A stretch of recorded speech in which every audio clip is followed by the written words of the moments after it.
काँग्रेसला स्वतःच्या हाताने स्वतःची वाट लावून कशी घेता येते हे कळण्यासाठी 60 वर्ष लागली. भाजपने ते 2 दशकात करून टाकलं. वैयक्तिक पातळीवरच्या ईर्ष्या राजकारणात चालत नाहीत. त्या तुम्हाला गप्पा मोक्षाकडे नेतात. ते अगदी इतिहासात अनेकदा सिद्ध झालेले आहे. आता ज्या भाजपला या 3 हा जो सांभाळण्याचा जो कसरत करावी लागते ना, त्यापेक्षा मातोश्री सांभाळणं अगदी सोपं होतं ना. आकडेवारीने बघाल तर भाजप कधीच धाकटा भाऊ नव्हता, तो नेहमीच मोठा भाऊ होता. पण हे नंतर बोलू लागले, तुम्ही आता हे सांगताय.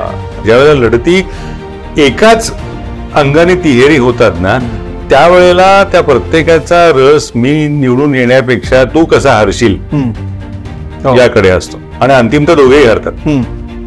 काँग्रेसचं काय करायचं, राष्ट्रवादीचं काय करायचं यापेक्षा भाजप पुढे आत्ता समोर आव्हान आहे एकनाथ शिंदेच्या शिवसेनेचं त्यांचं काय करायचं हे वास्तव.